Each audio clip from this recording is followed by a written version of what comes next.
네, 오늘은 사도행전 22장과 23장의 본문으로 특히 제목 담대하라의 말씀을 함께 나누고자 합니다. 네, 성도 여러분, 네, 우리가 믿음을 지키며 살아간다는 것이 우리 성도들의 또 본분이고 또 그것을 지키기를 원하는 것도 우리의 소망이기도 합니다. 그런데 내가 잘하고 있는 걸까 생각이 들 때가 있어요. 네, 직장에서, 가정에서, 또 학교에서, 또 우리 교회 안에서도 내가 이 길을 계속 가야 하는 건지, 이 마음을 지키고 가는 것이 힘들 때가 있습니다. 네, 그런 흔들림이 찾아오는 거예요. 사도 바울 역시 그랬습니다.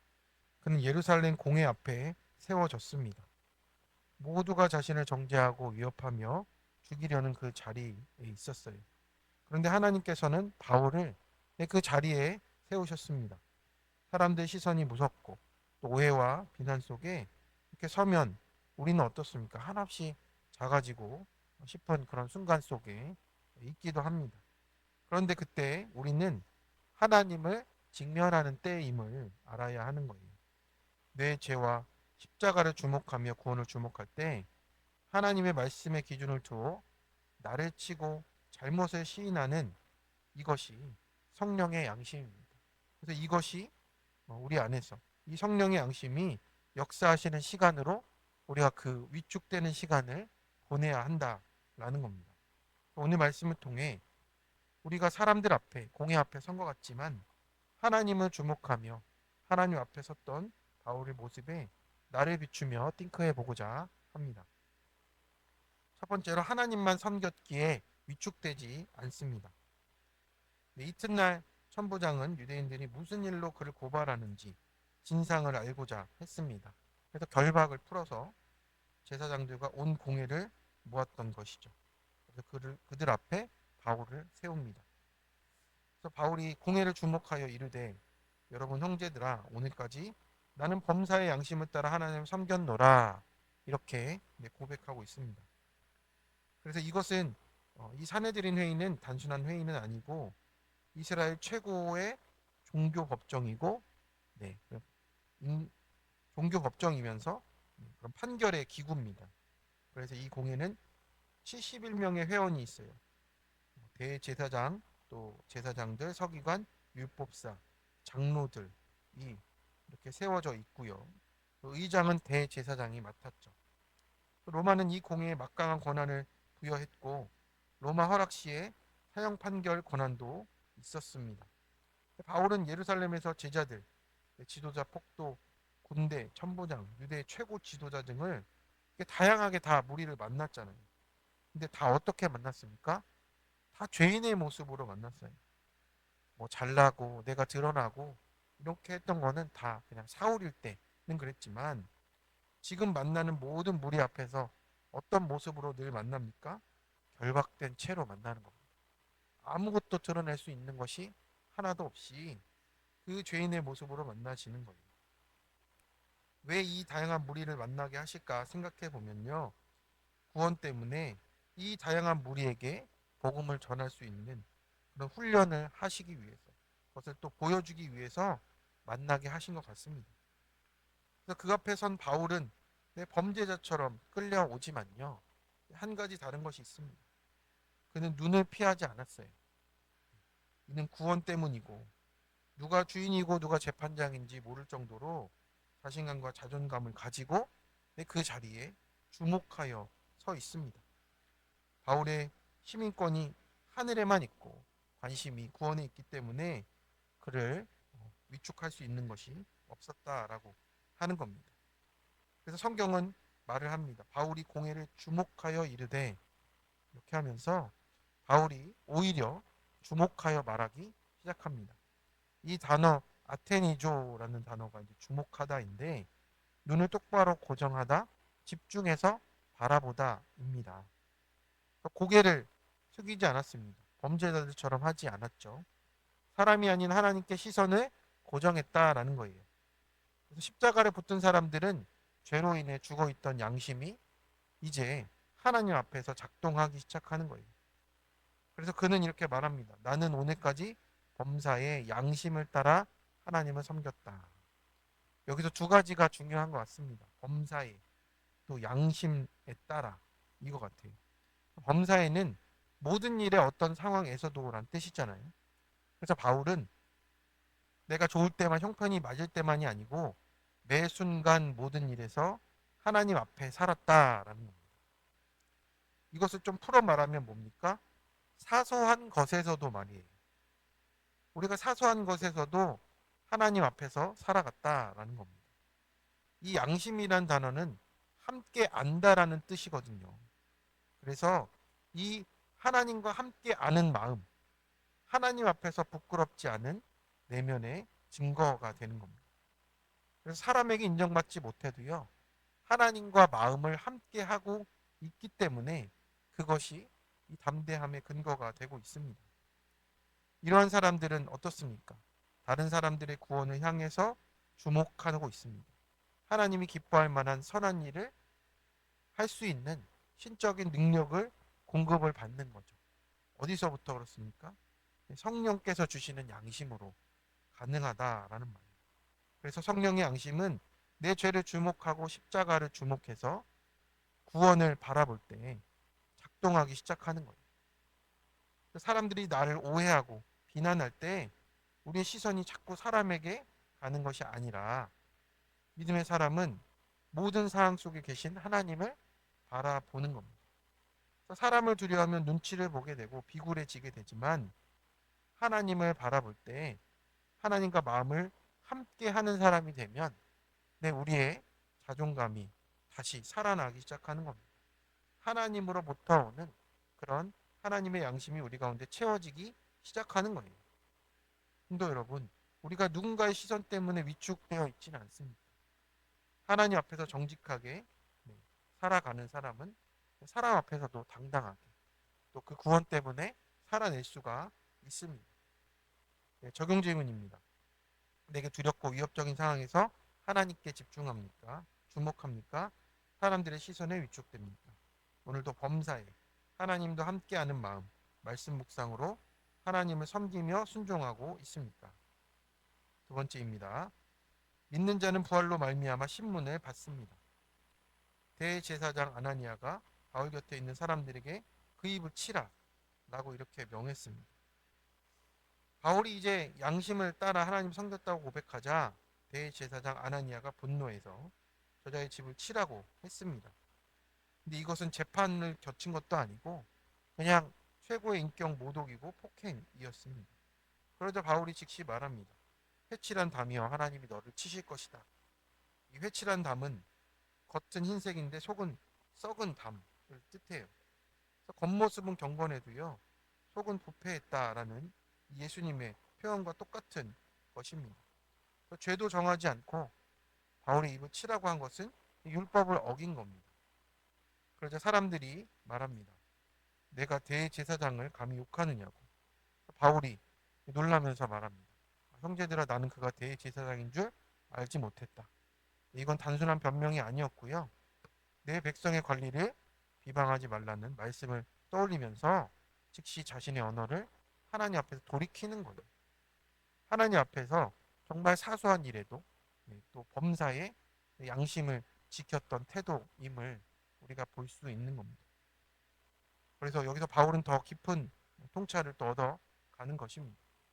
그는 공회 안에서 사두개인과 바리새인이 있다는 것을 알고 이 문제를 부활 신앙으로 돌리고 있습니다. 나는 바리새인이고 그 아들이고 죽은 자의 소망 때문에 곧 부활 때문에 내가 신문을 받는다라는 것이었습니다. 네. 예수님도 사두개인들 바리새인들 있을 때 이렇게 부활 논쟁을 하시잖아요. 네. 이거를 잘 알고 있었던 모양입니다. 제가 부르심교회 처음 와서 설교했던 본문도 이 사두개인 본문인데 똑같이 그 부활 논쟁을 지금 하고 있는 것 같습니다. 네, 신문 받는다는 것은 크리노마이라는 단어인데 판결을 받는다, 판단의 대상이 된다라는 뜻이에요. 그래서 바울은 자신의 신앙 고백 때문에 세상에서 심판받는 자가 된다라는 뜻이에요. 그래서 믿는 자의 삶은 언제나 세상의 심판대에 놓여 있어요. 그래서 우리가 하나하나 하는 것마다 너 어떻게 교회 다니는 사람이 그러니? 네, 우리가 뭘 하나 해도 그것에 대해서 다 심판을 받는 거예요. 자기들에 대해서는 그렇게 얘기하지 않으면서 우리 믿는 자들에 대해서는 엄격한 판단의 기준을 가지고 얘기를 하니 저희도 참 네, 난감할 때가 있습니다. 그런데 그것이 우리의 삶의 현실이라는 거죠. 삶의 현장이라는 겁니다. 가족 안에서도 그렇잖아요. 네. 아빠는 뭐 집사님이라면서 뭐 엄마는 뭐 집사님이라면서 뭐 이런 얘기들을 막 합니다. 근데 그것을 우리가 또 드러내야 됩니다. 그것을 드러내는 게 구속사고, 아, 내가 그랬구나가 돼야 우리가 그 구속사에서 우리 자녀들을 그런 구속사로 키울 수 있는 능력이 쌓여간다라고 하는 겁니다. 그런데 이 바울의 한 마디에 공예는 어떻게 됩니까? 두 편으로 갈라지는 거예요. 이게 맞다 아니다로 갈라져서 싸우기 시작하는 겁니다. 사두개인은 부활과 영을 부정하니 그것을 또 주장하고, 바리새인은 부활과 천사를 믿었으니 그것이 있다라고 이제 다투기 시작하는 겁니다. 네, 하나님의 지혜가 또 예수님이 하셨던 그 말씀이 동일하게 이렇게 역사하고 있는 것을 보게 됩니다. 성도 여러분, 믿음으로 사는 자는 언제나 세상에서 신문을 받는 거예요. 그것을 우리가 포기하거나 우리가 그것을 회피하면 주님이 드러나는 그 자리가 자꾸 미뤄지는 것이에요. 그래서 그 신문을 우리가 받아내며 갈 때 하나님의 증거가 나타난다 하십니다. 가정 안에서, 직장에서, 또 우리의 모임 가운데서, 그래서 우리가 부활의 이 신앙으로 나아가면 내가 죽고 살아나는 이것을 통하여서 하나님이 그 사람의 평가보다 더 크게 우리를 또 역사하고 인도해 가십니다. 그래서 죽은 자도 살리시는 하나님을 믿는다면 오늘의 신문 가운데 하나님의 일하심을 보며 갈 수 있습니다. 적용 질문입니다. 믿음 때문에 사람들에게 오해받고 신문받는 것이 있으십니까? 그것이 당연하다 여겨주십니까? 불편만 하십니까? 내가 잘못된 판단을 했을 때 바로 잘못 알았다 시인하고 돌이킵니까? 부활의 소망을 꼭 전해야 될 대상은 누구입니까? 세 번째입니다. 내 곁에서 담대하라 들려주십니다. 큰 분쟁이 생기니 선부장은 바울이 그들에게 찢겨질까 해서 이제 바울을 빼앗아 가지고 영내로 들어가게 합니다. 바울이 사람들에게 끌려가다가 이제 거의 정말 찢겨져 죽을 뻔했던 것 같습니다. 선부장이 로마 시민이기 때문에 어떻게든 빨리 군인을 보내서 이제 영내로 데려갔습니다. 뭐 영내로 간다고 해서 좋은 것도 아니잖아요. 어차피 결박된 신세입니다. 바울은 이렇게 갇히게 됐죠. 우리가 이렇게 또 갇히게 되는 상황이 있습니다. 복음을 전했고 부활의 소망을 말했을 뿐인데 그냥 우리는 갇혀서 지내게 될 때가 있는 거예요. 그것이 복음 때문이라면요. 있어야 할 일이라는 거예요. 또 우리가 그것을 있어야 될 일로 바라보고 갈 때 우리가 낙심도 하지 않을 수 있고 또 아니면 헛된 희망을 가지지 않을 수도 있습니다. 그냥 하나님이 가시는 만큼 우리는 가게 되는 사람이 되는 거예요. 그래서 몸도 마음도 상해서 그 밤에 그 자리에 있을 때 누구도 곁에 없었습니다. 하지만 누가 계셨습니까? 주님이 함께 계셨습니다. 찾아오셨어요. 그날 밤에 주께서 바울 곁에 서서라고 하세요. 그래서 바울 곁에 서서는 에피스타스라는 단어인데 바로 옆에 다가와 서다라는 뜻이에요. 주님께서 저 멀리에서 그냥 음성만 들려주신 게 아니고 바로 고독한 바울 옆에 직접 오셔서 가까이 서셨다라고 합니다. 그리고 무엇이라고 말씀하십니까? 저 멀리에서 말하신 게 아니라 그의 귀에 대고 담대하라라고 이렇게 말을 했어요. 이 단어는 항상 주님께서 병든 자, 두려운 자들에게 말씀하실 때 쓰신 단어예요.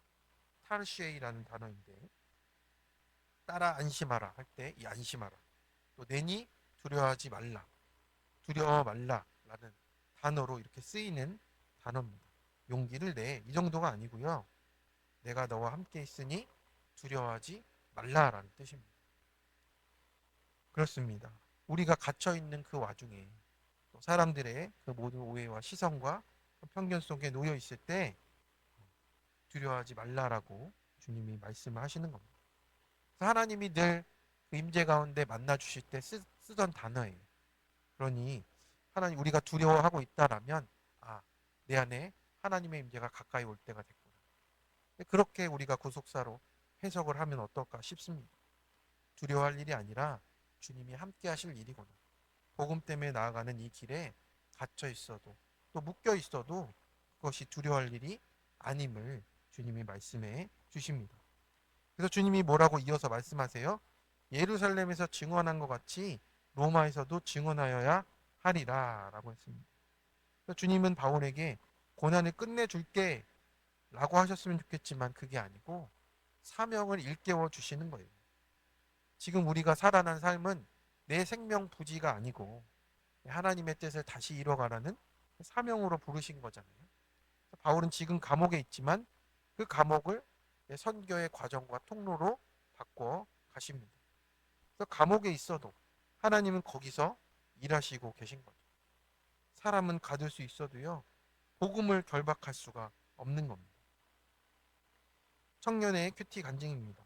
저는 4대째 모체 신앙인으로 선교사이신 부모님의 큰딸로 러시아에서 자라 태어났습니다. 그 미국에서 대학과 대학원을 마치고 작년에 27년간의 해외 생활을 마무리하고 한국으로 돌아왔습니다. 그간 쌓은 학벌과 경력으로 취업해 빨리 정착하고 싶었지만 갑작스럽게 성대 결절 진단을 받으며 말을 못하게 됐습니다. 하나님이 이 사건을 통해 제 목소리와 능력을 자랑하기 위해 찬양팀으로 섬겼던 해칠한 방 같은 모습을 회개하게 하셨습니다.